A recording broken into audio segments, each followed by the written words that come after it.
I now want to address the national political landscape. I've thought long and hard about what I'm going to say to you. And I've come to a stark conclusion. There is simply no other way. This is the only choice.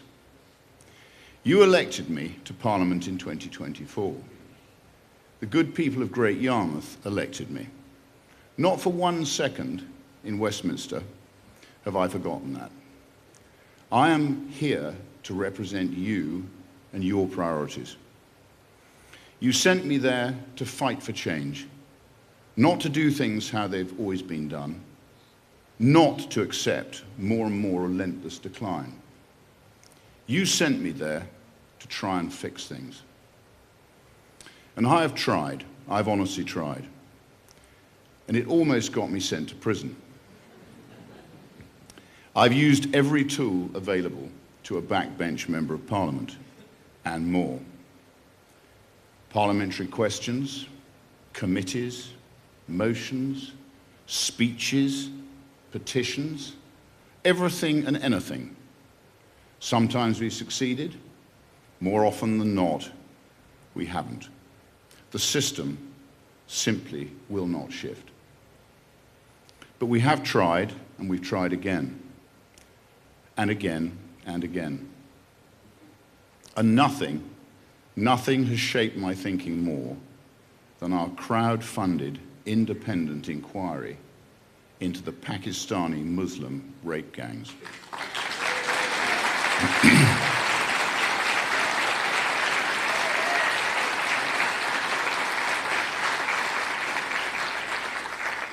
An inquiry that should never have had to exist.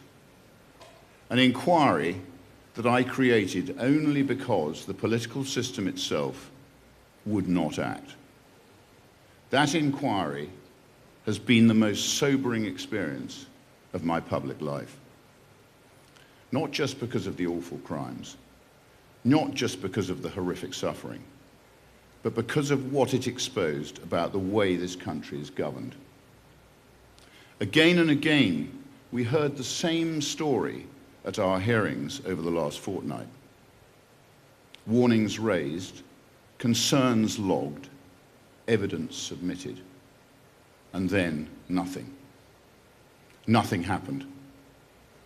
Not because people did not know, but because acting would have been difficult, because acting would have caused controversy.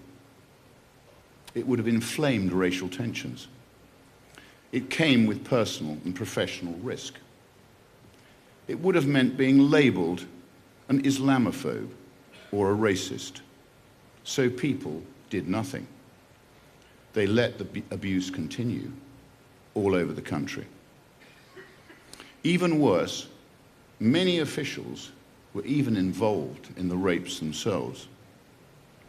We must call it what it is. It was, and still is, to this day, the rape of Britain.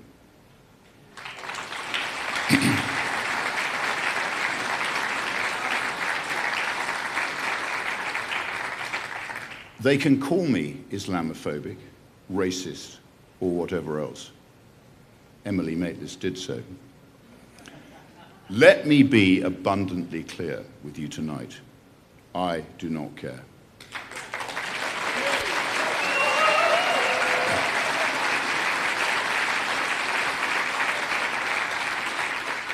I would rather be labelled a racist than to enable rape.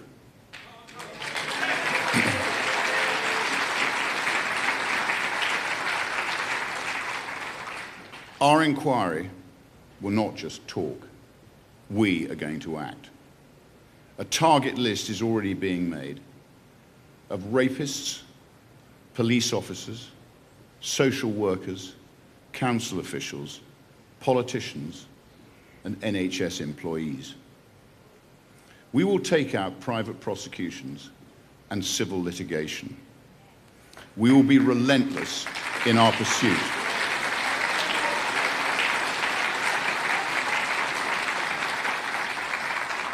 Our aim is very straightforward: to put people in prison.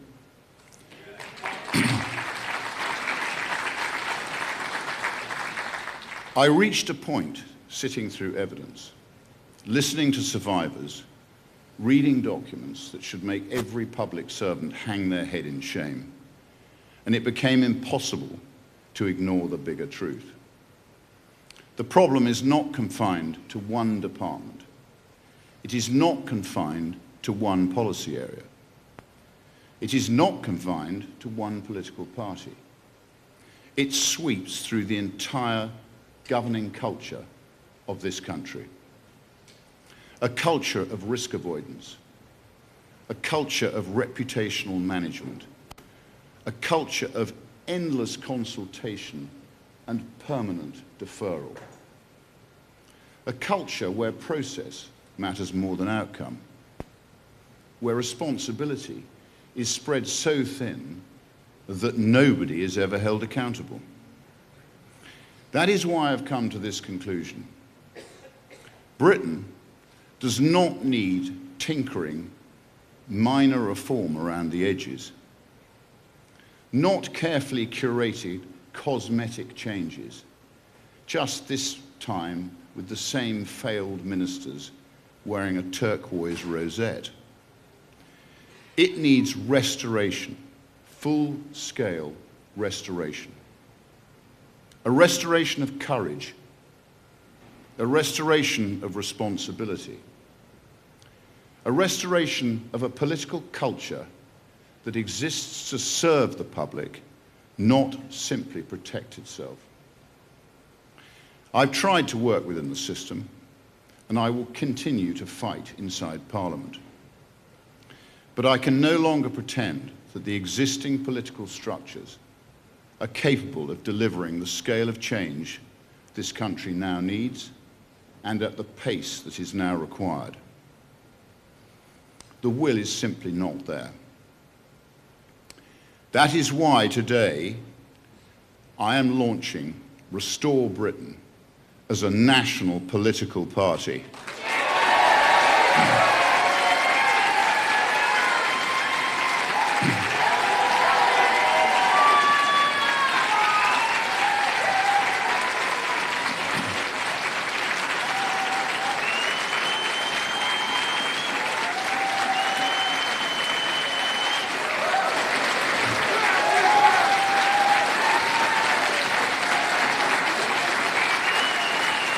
Thank you.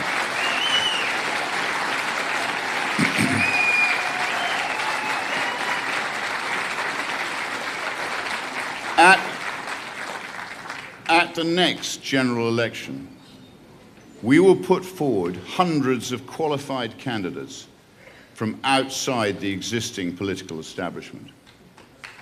They will not be failed ministers. They will not be politicians. They will be men and women who have succeeded in their own fields and want to deliver a better Britain.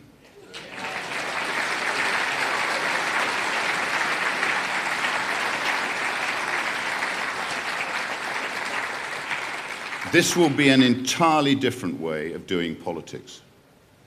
Restore Britain will be the national umbrella organisation, and we will work with local parties to deliver local priorities for local people. Great Yarmouth First will be the pilot. Our sister party, based here in Great Yarmouth, focusing purely on implementing local change. We will run a joint ticket at the election, and I will be the candidate here in Great Yarmouth once again.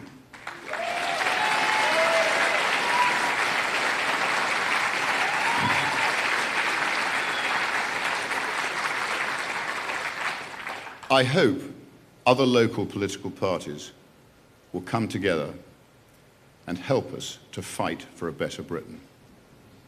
If we can get this right, we can transform British politics forever, forging an entirely new way. I simply could no longer justify asking you to place your faith in a system that has repeatedly shown it cannot or will not fix itself. It needs a serious program of national restoration, and that's exactly what Restore Britain is being built to deliver. First, immigration.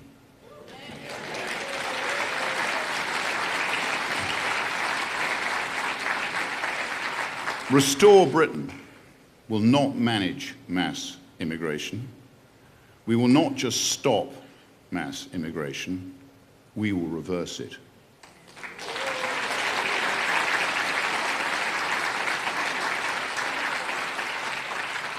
Illegal entry will mean detention and removal.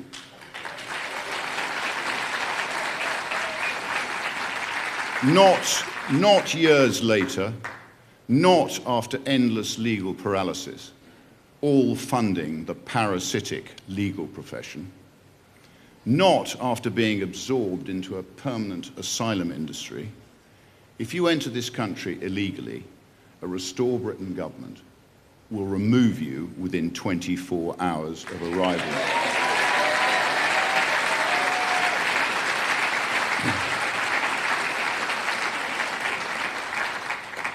If you are living in the country illegally, you will be detained and you will be deported.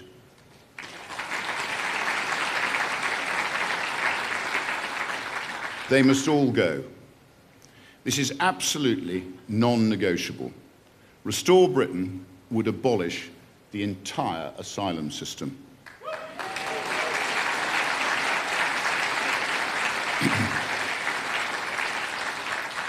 No more asylum seekers. The scam will end.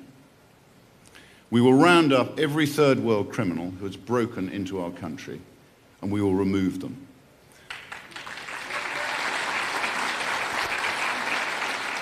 Without compensation, without delay, without apology.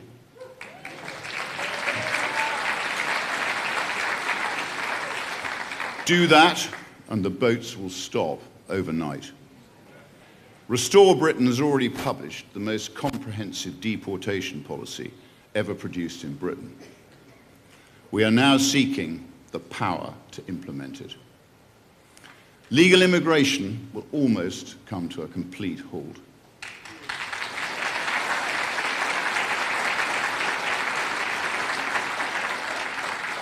We will close off entire visa routes from countries which are proven to provide us with criminals, sex pests, and illegal migrants.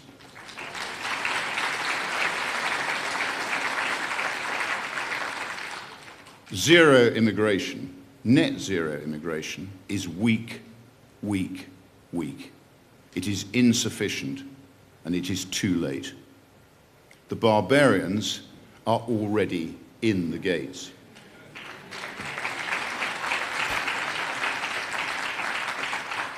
For the foreseeable future, far more people must leave Britain than arrive.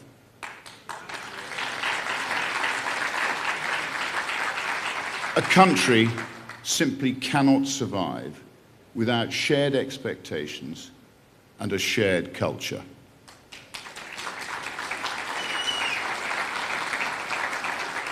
Language matters, contribution matters, respect for our law matters. All of that matters.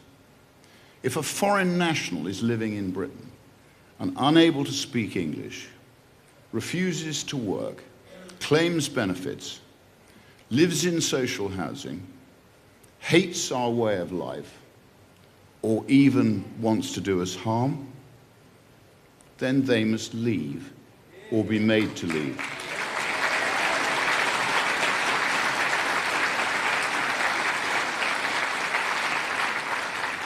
I make no apologies for saying this. Millions must go.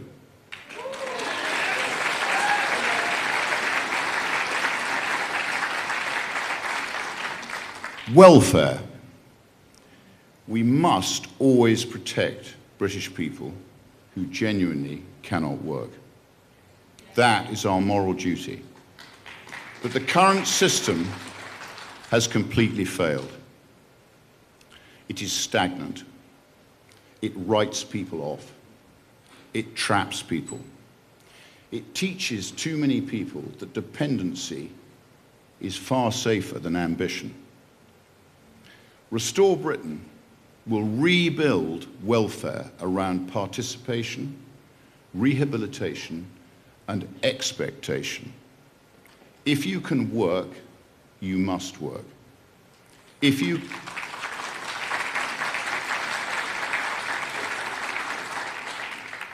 can train, you will train.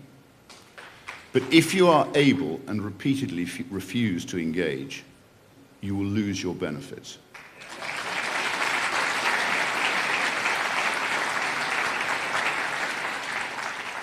Restore Britain would remove access to benefits for every single foreign national living in Britain.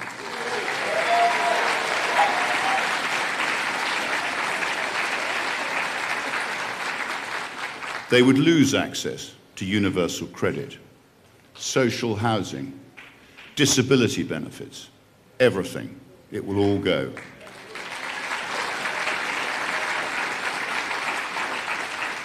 If you are a guest in our country, you will support yourself. If you cannot do that, then you must leave.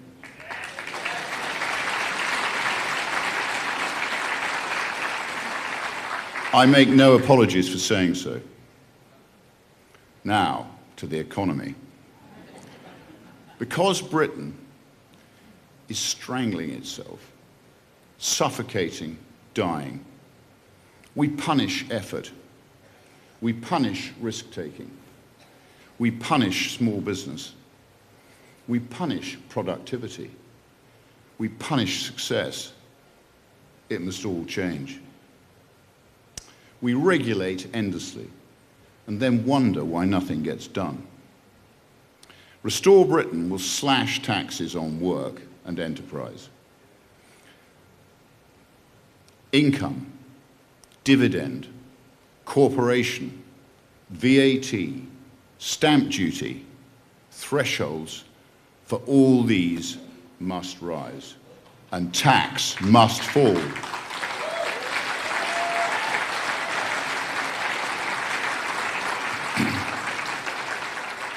We will scrap IR35.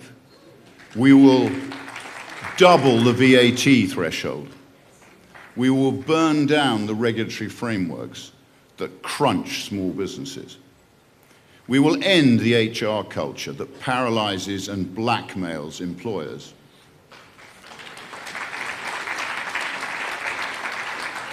We will restore long-term policy stability, because businesses cannot invest if the rules change every year.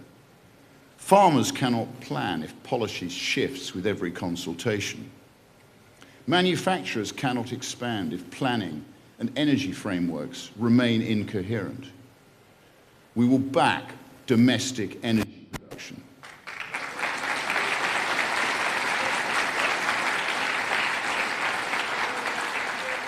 We will back the reindustrialization of Britain.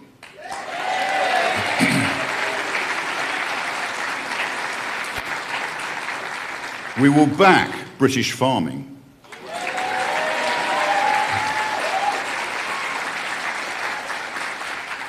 This is a national restoration program, because the deeper problem in Britain is not only financial, it's cultural. We have slowly lost confidence in ourselves as a nation. We've become reluctant to defend the things that used to bind our society together. Restore Britain will be unapologetic about this. Britain is not simply an economic zone. It's not just a collection of institutions. It's not just a legal jurisdiction. It is a nation, a people, a home, our home.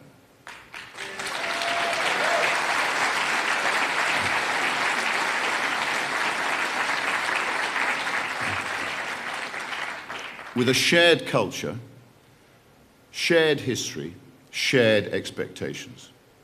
Restore Britain will openly recognise the Christian heritage that shaped this country's moral and civic foundations.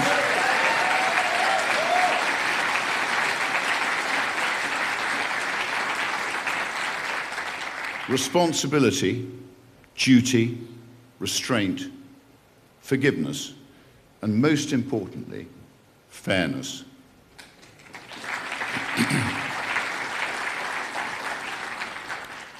These values created a high-trust society. We must support parents as the primary decision-makers in their children's lives.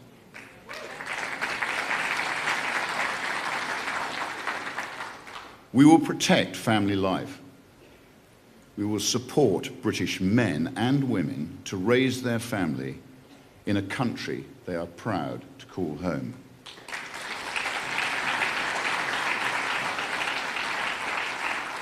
We will restore that high trust culture.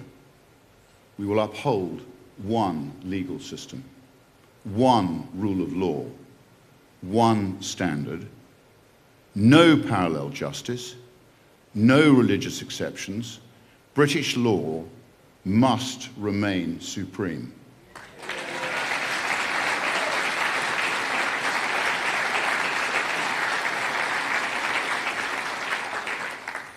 Restore Britain will end the creeping Islamification of Britain.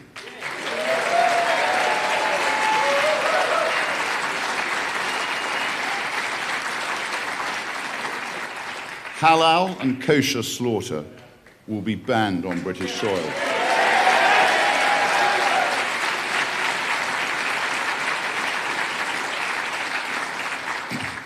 The burqa will be outlawed.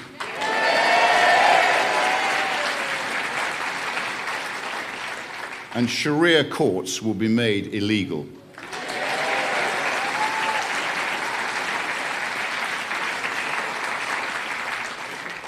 Unfettered immigration from Islamic countries will end.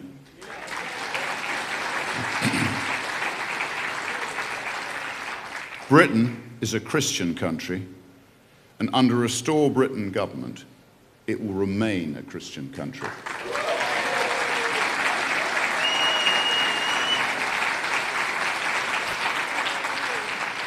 We will govern with confidence. We will not apologise for wanting Britain to remain cohesive and to remain British.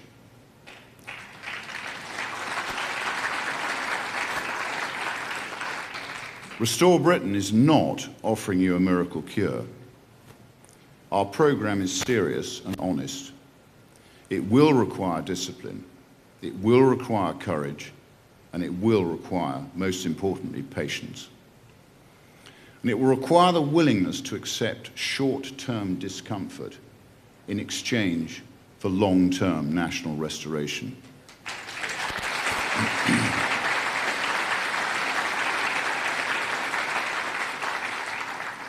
Because it will be painful, difficult decisions will have to be taken. But I will always be honest with you about the extent of the task ahead. But let me end where I began. I'm not pessimistic about Britain. I would not be standing here if I were. This country has the most extraordinary people, the best people on this planet.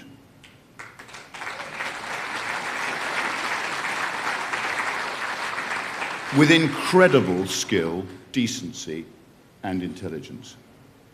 What it lacks is the leadership prepared to act for the long term and tell the brutal truth about what we will require in the coming months and years. So today is the beginning of a necessary journey, and I ask you to help build it, to help restore competence, confidence, and national purpose in British politics. Because Britain is our country, it is our people, it is our home. And it is now our collective responsibility to restore it. Thank you.